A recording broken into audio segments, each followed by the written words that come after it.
August 14th, 1959, 2:47 p.m. Abyssinian Baptist Church, Harlem. The organ played a slow, mournful hymn. 500 people filled the pews: businessmen, policy runners, community members, families whose rent Bumpy had paid, people he'd protected for decades. They came to mourn, to pay respects, to say goodbye to Ellsworth Bumpy Johnson, who died 3 days ago of a massive heart attack at age 54. The casket sat at the front of the church, closed, draped with flowers, surrounded by photographs of Bumpy throughout his life. Reverend Powell stood at the pulpit delivering the eulogy. But what the 500 mourners didn't know, what the 12 Italian mobsters sitting in the back pews didn't know, was that Bumpy Johnson wasn't dead. The heart attack was fake. The death certificate was forged. The casket didn't contain a body. It contained something else entirely. And when that casket opened at 3:15 p.m., when the funeral director lifted the lid for the final viewing, what those 12 mobsters saw inside, what made them sprint for the exits in pure terror, wasn't Bumpy's corpse. It was a message. And that message was delivered by the man himself, who walked through the back doors of the church at exactly 3:16 p.m., very much alive, wearing his best suit, and said 10 words that turned a funeral into the greatest psychological operation Harlem had ever seen. Thank you all for coming to my funeral, especially those who wanted me dead. It started 5 days earlier, August 9th, 1959, 11:30 p.m. Bumpy was in his office above Small's Paradise when Dr. Marcus Williams rushed in, face pale, hands shaking. "Bumpy, we have a problem. A serious problem." "What kind of problem?" "The kind that kills you." Dr. Williams closed the door, locked it, sat down heavily. I was at Mount Sinai Hospital tonight, covering a colleague's shift. A man came into the emergency room, gunshot wound, small caliber, shoulder, not life-threatening. But while I was treating him, he was delirious, talking, rambling about a contract. He mentioned your name. Bumpy set down his drink. What exactly did he say? He said Vito Genovese put out a contract, $200,000, highest price ever offered in New York. They're bringing in an outside specialist, someone from Chicago, a professional who doesn't know you, who won't hesitate, who's supposed to make it look natural, heart attack, stroke, something that won't trigger an investigation. When? He didn't say exactly, but soon, within 2 weeks. They're planning to move before the end of August. Most men would panic, hire more bodyguards, go into hiding, leave the city. But Bumpy Johnson sat there for a long moment, then smiled. Not a happy smile, a calculating smile. "Marcus, how good are you at faking a death certificate?" "What? I need you to declare me dead. Officially, medical records, death certificate, cause of death, massive coronary. Time of death, let's say, tomorrow night around 8 p.m. Marcus stared at him. "You want to fake your own death? I want Genovese to think the problem solved itself. I want that Chicago specialist to pack up and go home. I want every enemy I have to celebrate, and then I want to show them I'm still here." Over the next 24 hours, Bumpy orchestrated the most elaborate deception of his career. First, the death itself. On August 10th at 7:45 p.m., Bumpy had dinner at Wells Restaurant, public place, witnesses. Midway through his meal, he grabbed his chest, gasped, fell forward. Junie Bird, sitting across from him, jumped up. "Boss, somebody call an ambulance!" Customers rushed over. A doctor who happened to be dining there checked Bumpy's pulse, shook his head. "It's too late. He's gone. Heart attack."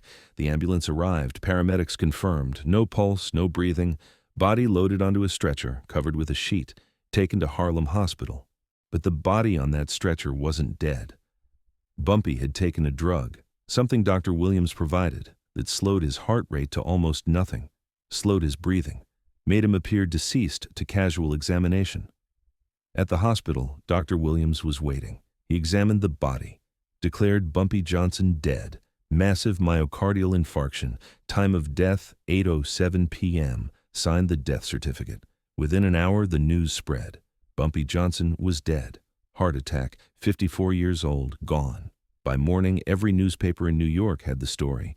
Community leader Ellsworth Bumpy Johnson dead at 54. The calls started immediately. Condolences, disbelief, grief, People gathering outside Small's paradise, flowers, candles, tears.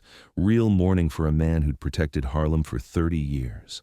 But in Little Italy, in Vito Genovese's social club, there was celebration, champagne, laughter, backslapping.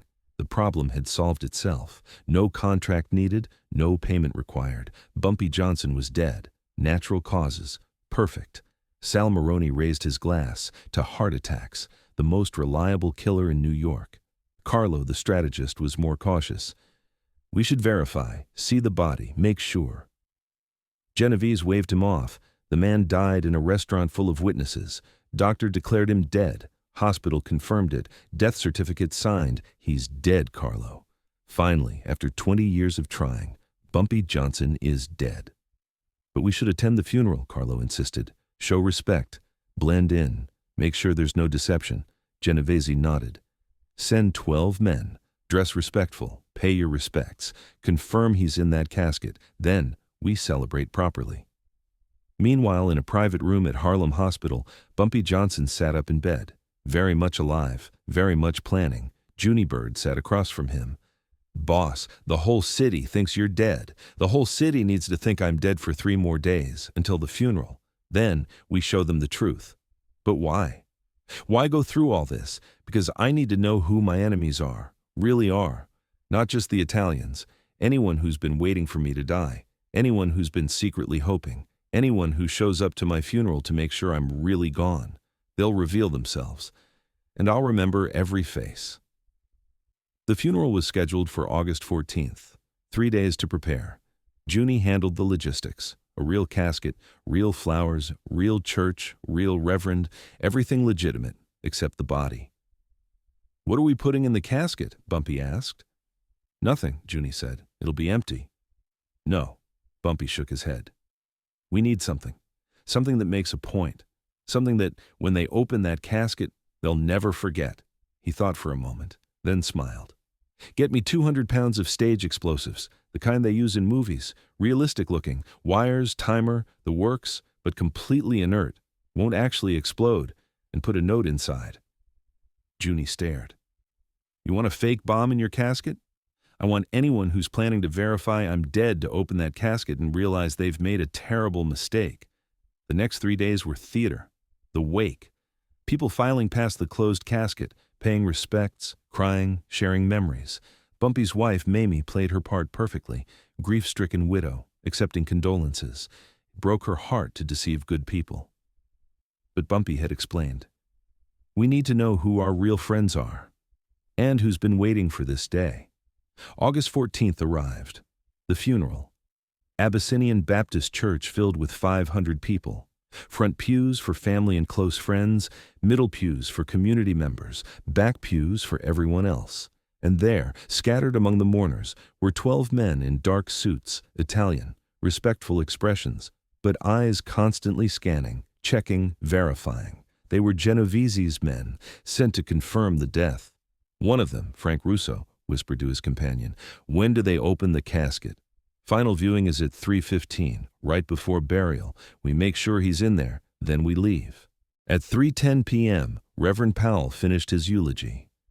My brothers and sisters, we are here to celebrate the life of a man who protected this community, who stood for those who couldn't stand for themselves. Ellsworth Johnson was a father, a husband, a friend, and though his body lies before us, his spirit remains in every street corner, every business, every family he protected. The organ played. The choir sang. At 3:15 p.m., the funeral director approached the casket. We will now have the final viewing. Family members who wish to pay their last respects, please come forward. Mamie stood, walked to the casket, knelt, whispered something inaudible, stood and stepped aside. Other family members followed. Then close friends. The 12 Italian mobsters in the back stayed seated, watching, waiting. Then Frank stood, gestured to 2 others. Let's pay our respects. They walked down the aisle, respectful, slow, reached the casket. The funeral director asked quietly. Would you like a moment? Frank nodded. Please open it. We want to see him one last time. The funeral director hesitated. The family requested closed casket, just for a moment, to pay proper respects. The director looked to Mamie. She nodded slightly. He can open it. The funeral director unlocked the casket latches, lifted the lid slowly. Frank and his two companions leaned forward to look inside, and froze. There was no body. Instead, the casket was filled with bundles of what looked like dynamite, red sticks wired together, a digital timer ticking down, blue and red wires running to a central detonator, and a handwritten note sitting on top of the explosives. Frank grabbed the note. Read it.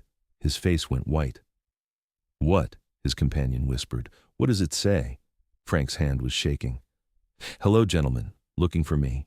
Sorry to disappoint, but reports of my death have been greatly exaggerated. The explosives are fake, but your terror is real. And before you run, you should know, I'm standing right behind you. Turn around." Frank spun. Everyone in the church turned to look toward the back doors. And there, walking slowly down the center aisle, very much alive, wearing an immaculate black suit and his trademark fedora, was Bumpy Johnson. The church erupted. Gasps, shouts, people jumping to their feet. Mamie had tears streaming down her face, but tears of joy now, not grief. Bumpy walked calmly down the aisle, past the shocked Italian mobsters, past the stunned congregation, up to the pulpit. He turned to face the 500 people. "Thank you all for coming to my funeral, especially those who wanted me dead. I want you to know, I saw every face. I know who came to mourn and who came to celebrate. I know who shed real tears and who pretended. And I'll remember. His eyes found the 12 Italian mobsters, especially you gentlemen from Little Italy. Thank you for attending, thank you for checking the casket, thank you for confirming what you already suspected. I'm not that easy to kill." Frank Russo's hand moved toward his jacket. Bumpy's voice cut through the church. "I wouldn't. Right now, you're surrounded by 500 people. Many of them are mine. All of them watched you try to open my casket. All of them heard me say, 'You came here hoping I was dead.' You pull a weapon in this church, in front of these witnesses, you'll never make it to the door." One of the other mobsters spoke up. "Genovese won't accept this. He'll send more people. Then I'll have more funerals. And maybe next time, you'll actually be in the casket." The 12 mobsters stood frozen, unsure, outmaneuvered. Bumpy nodded to Junie Bird. Junie and 6 other men moved to stand near the Italians, not threatening, just present. "Gentlemen," Bumpy said calmly, "you're welcome to leave. Tell Vito what you saw. Tell him I'm alive. Tell him the $200,000 contract can be canceled. Tell him I know about the Chicago specialist. And tell him if he tries again, I won't fake my death next time. I'll fake his." The 12 mobsters walked toward the exit, quickly, quietly, every eye in the church watching them. When they were gone, when the doors closed behind them, the church remained silent for another moment. Then someone started clapping. Slowly at first, then others joined.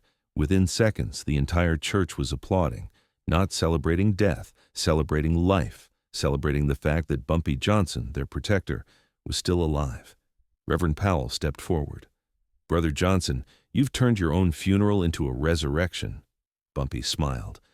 "Reverend, sometimes you need to die to see who really mourns you and who celebrates." The story spread through New York within hours. Bumpy Johnson faked his death, held a funeral, put fake explosives in his casket, then walked into his own service and revealed himself. The newspapers couldn't print it, too unbelievable, but everyone in the underworld knew. Vito Genovese was furious, not just embarrassed, humiliated. The man he'd been trying to kill for 20 years had faked his own death just to prove a point, just to expose the people who wanted him gone. The $200,000 contract was canceled. The Chicago specialist went home.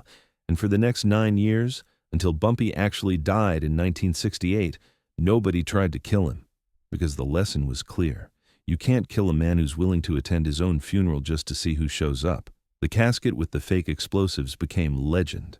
Some say Bumpy kept it, used it as a coffee table in his office, a reminder that death is just another tool, another strategy, another way to stay 3 steps ahead.